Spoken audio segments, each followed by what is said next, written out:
దాంతో అది ఆపేశారు. ఎందువల్ల? నేను లెటర్లు ఇచ్చి రీపోస్ట్ మార్టం చేయిస్తాననేటప్పటికల్లా ఎందుకు జాప్యం చేస్తుంది ప్రభుత్వం? అంటే ఈ కేసు తరపున అందరినీ బెదిరించేస్తే బెదిరిపోతాం అనుకున్నారా?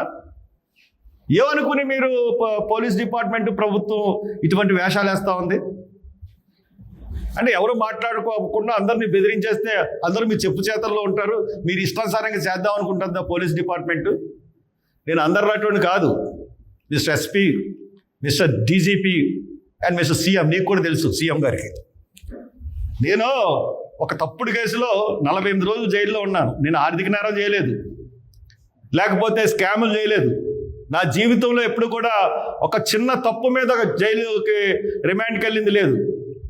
ఎవడి గురించో పబ్లిక్ ఇష్యూస్ గురించి నేను పోరాడతాను తప్పితే నేను ఎప్పుడు కూడా ఎవరికెళ్ళినా ఎవరో ఆపదలు ఉన్న వాళ్ళ గురించి వెళ్తాను, లేకపోతే అంబేద్కర్ విగ్రహాలు పెట్టకపోతే వాళ్ళ దగ్గరికి వెళ్తాను. అది కాకుండా నా మీద ఏదైనా తప్పుడు కేసు, ఏ కేసు అన్నా, ఇదిగో ఈయన కొట్టాడు, ఈయన చేశాడు, అది చేశాడు అలా తప్పుడు కేసు ఏదైనా చూపించండి నా మీద.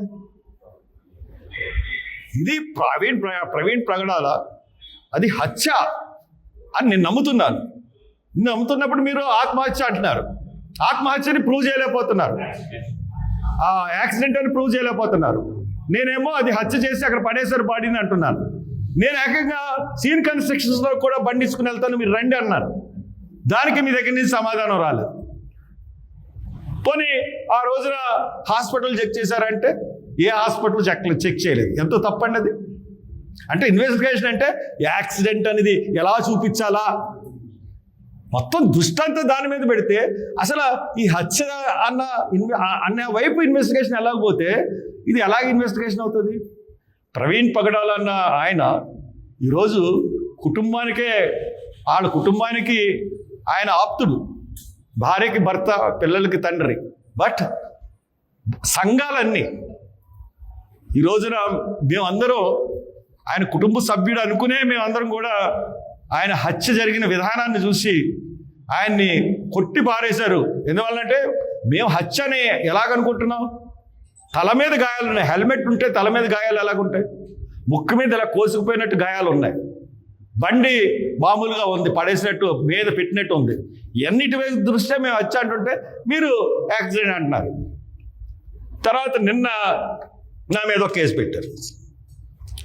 హర్ష్ కుమార్ మీద కేసు పెట్టాం. 196-97 కాదు, అది 196 బిఎన్ఎస్ సెక్షన్స్ ప్రకారం పెట్టాను. నేనంట మత విద్వేషాలని రెచ్చగొడుతున్నానంట. నేను ఎక్కడ నా మొత్తం ఇంటర్వ్యూస్ అన్నీ కూడా నేను యూట్యూబ్లో మాట్లాడాను, ఛానల్స్లో మాట్లాడాను, నా ప్రెస్ మీట్లో మాట్లాడాను. ఎక్కడ ఒక్క మాట, ఏ మాట అన్నా సరే ఛాలెంజ్ చేస్తున్నాను పోలీస్ డిపార్ట్మెంట్కి. మీరు ఫూల్స్ అయిపోతారు. ఒక్క మాట, ఇగో ఈ మాట వల్ల మేము ఇలా పెట్టాం అన్న మాట ఎక్కడన్నా చూపించగలరా? హిందువులే హత్య చేశారనలేదు, ముస్లింలే హత్య చేశారనలేదు.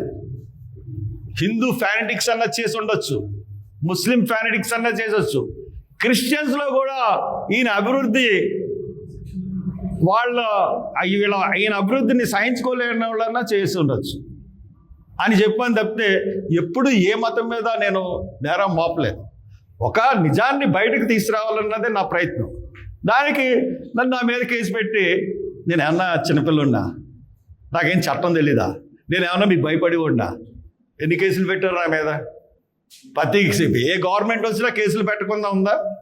చంద్రబాబు ఎన్ని కేసులు పెట్టాడు, జగన్ ఎన్ని కేసులు పెట్టాడు? ఏ కేసు అన్నా అది పోరాటంలో ఒక కేసులు తప్పితే నేను ఏమన్నా ఆర్థిక నేరాలు చేశాను, అవినీతి ఆరోపణలు ఉన్నాయా? ఏమున్నాయి నా మీద? అందుకని ప్రజలు ఈ రోజున హర్ష్ కుమార్ నమ్ముతున్నారు. ఒక సమాజం నమ్ముతుంది.